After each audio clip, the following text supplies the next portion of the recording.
2021년 25번째 중고등부 예배입니다. 오늘 우리가 함께 볼 말씀은 요나서 4장 9절부터 11절까지의 말씀입니다. 요나서 4장 9절부터 11절까지의 말씀입니다. 하나님이 요나에게 이르시되 내가 이 박넝쿨로 말미암아 성내는 것이 어찌 옳으냐 하시니 그가 대답하되 내가 성내어 죽기까지 할지라도 옳으니이다 하니라. 여호와께서 이르시되 내가 수고도 아니하였고 재배도 아니하였고 하룻밤에 났다가 하룻밤에 말라버린 이 박넝쿨을 아꼈거든. 하물며 이 큰 성읍 니느웨에는 좌우를 분변하지 못하는 자가 12만여 명이요 가축도 많이 있나니 내가 어찌 아끼지 아니하겠느냐 하시니라. 요나서 4장 9절부터 11절까지의 말씀. 아멘. 요나서는 소선지서들 중 비교적 잘 알려진 책들 중 하나입니다. 요나서는 총 4장과 48절의 말씀으로 이루어진 짧은 책입니다. 그리고 학자들 사이에서 늘 논쟁을 불러일으킨 책들 중 하나입니다. 그런 요나서가 논쟁과 논란을 불러일으키는 이유는 요나서 그 자체가 전하는 하나님의 말씀, 메시지보다는 책이 갖는 역사성과 현실성에 초점을 맞췄기 때문입니다. 요나서에 등장하는 물고기가 무엇인지, 사람이 물고기 뱃속에서 3일을 살 수 있는 것인지, 박넝쿨을 갉아먹은 벌레는 어떤 것인지와 같은 하나님께서 요나서를 통해 무엇을 말씀하시고자 하는지가 아닌 다른 것들에 초점을 맞추다 보니 일어나는 일들입니다. 선지자 요나 또한 우리가 구약 말씀을 통해 만나왔던 선지자들과는 매우 다른 성향을 가진 사람입니다. 선지자는 하나님의 말씀대로 죄인들을 주님께로 돌아오도록 하는 말씀을 선포하는 사람들입니다. 그것이 선지자의 본질적 사명입니다. 그러나 요나는 니느웨에 가서 하나님의 말씀을 선포하라는 주님의 뜻을 거부합니다. 요나가 그것을 거부한 이유, 침묵한 이유는 니느웨 사람들의 회개를 원치 않았기 때문입니다. 요나는 하나님과 같은 것을 보았지만 다르게 보았습니다. 나아가 요나는 하나님께서 니느웨 사람들을 용서하신 것을 문제 삼고 있습니다. 박넝쿨을 사랑하고 아끼면서도 한 영혼을 귀히 여기는, 소중히 여기는 하나님의 모습을 받아들이기 싫어했습니다. 먼저 요나서의 이야기를 함께 보도록 하겠습니다. 요나서 1장 1절부터 2절까지의 말씀입니다. 여호와의 말씀이 아미떼의 아들 요나에게 임하니라. 이르시되 너는 일어나 저 큰 성읍 니느웨로 가서 그것을 향하여 외치라. 그 악독이 내 앞에 상달되었음이니라 하시니라. 하나님이 아미떼의 아들 요나를 부르셨습니다. 그리고 요나에게 큰 성읍 니느웨로 가서 그들의 죄악을 말하고 회개하기를 구하라고 명령하셨습니다.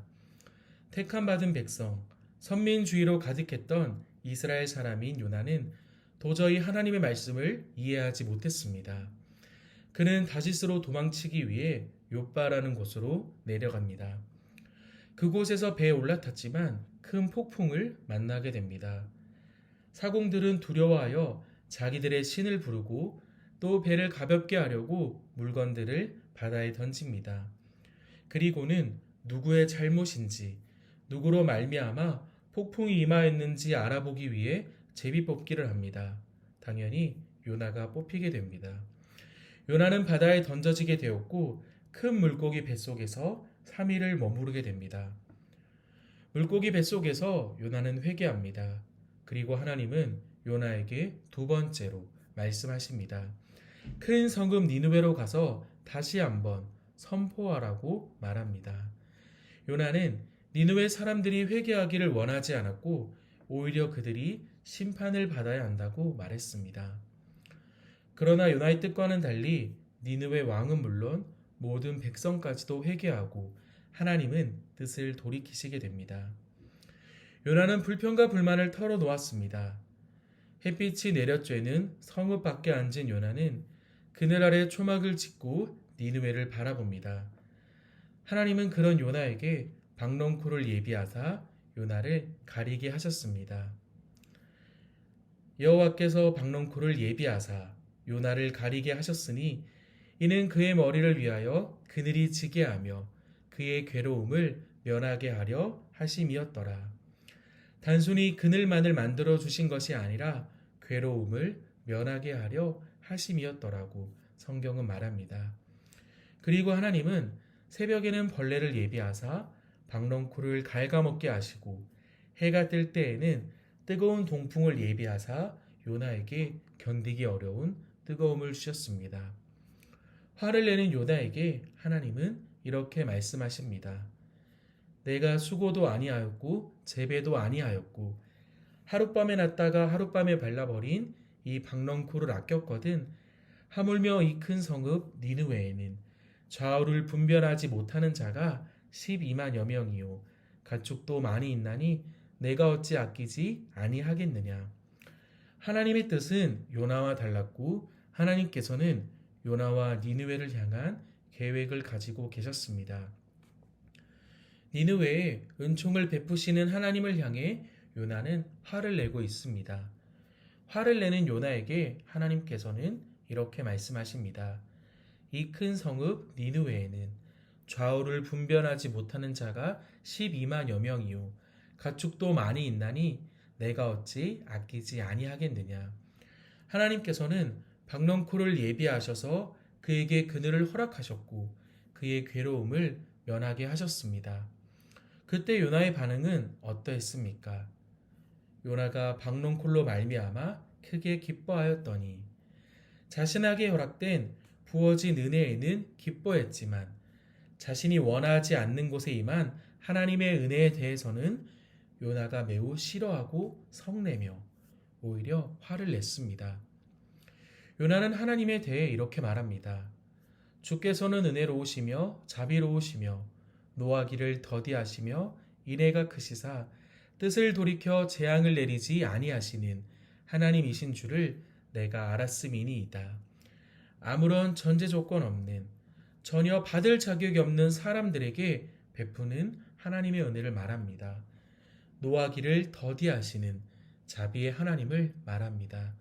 또한 하나님을 내리시려던 재앙마저 거두시는 분이라 말합니다. 죄인이 회개하면 언제든 계획하신 심판을 벌을 내리지 않거나 밀어주시는 분이 바로 하나님이심을 말합니다.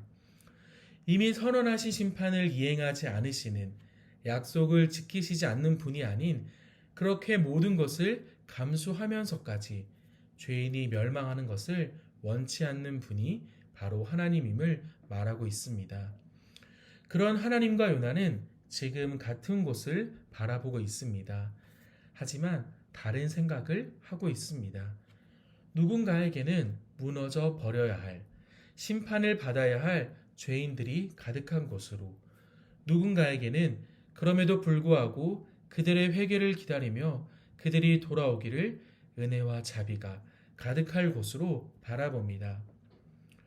우리는 세상을 바라보며 믿지 않는 사람들을 바라보며 어떻게 생각하고 있습니까? 혹시 우리도 요나처럼 구원은 우리만의 것이라고 세상을 위한 것이 아니라고 생각하고 있지는 않습니까? 내가 어찌 아끼지 아니하겠느냐. 요나서의 마지막에 기록된 말씀입니다. 하나님께서는 같은 질문을 우리에게 하고 계십니다. 하나님께서 은혜를 베푸시는 일에 우리의 허락은 필요 없습니다. 만일 요나의 모습이 우리의 모습이라면 우리는 회개해야 합니다. 돌이켜야 합니다. 하나님은 그분의 주권에 따라 스스로 운행하시는 분입니다. 인간의 허락에 따라 은혜를 베푸는 것이 아닌 그분의 의지와 긍휼에 따라 은혜를 베푸신다는 것이 오히려 우리에게는 위로가 되고 소망이 됩니다. 예레미야 3장 23절의 말씀처럼 구원은 진실로 우리 하나님 여호와께 있나이다. 구원은 진실로 우리 여호와 하나님께 있습니다. 우리는 예수 그리스도를 믿음으로 그리고 그 예수 그리스도를 보내주신 하나님의 은혜로 구원을 얻습니다. 그 구원으로 가는 믿음 또한 하나님의 선물, 하나님께서 주신 것입니다. 그 은혜를 입은 우리는 하나님과 같은 곳을 바라볼 때 같은 마음을 품어야 합니다. 예수 그리스도가 이 땅에 오시고 그분의 뜻에 따라 세워진 교회는 그분의 뜻에 따라 세워지고 있습니까? 우리의 삶은 그분의 뜻에 따르고 있습니까? 우리는 택함받은 주님의 자녀입니다.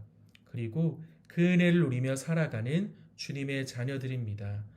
그렇다면 그 은혜를 우리만 누리며 우리만 만족하는 것이 아닌 하나님의 은혜를 세상 가운데 드러내며 하나님의 영향력을 나타내는 삶을 살아가야 합니다.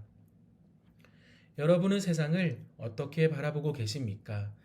나는 다르다, 우리는 다르다라는 생각을 갖고 세상을 바라보며 살아가고 있지는 않습니까? 내가 다른 것이 아닌, 우리가 다른 것이 아닌 하나님이 다르다는 사실을 잊지 말아야 합니다. 영원히 죽을 수밖에 없던 우리를 택하여 주시고 불러주신 하나님이 다른 분입니다. 우리는 그 하나님과 함께 살아가며 함께 보기를 원합니다. 누구도 먼저 말을 걸지 않았던 사마리아 여인에게 먼저 말을 건네주신 세리와 죄인의 친구 되신 분이 우리의 하나님이십니다. 우리는 그분의 뜻에 따라 살아가며 그분의 뜻을 이 땅 가운데 전하며 나타내는 그리스도인입니다.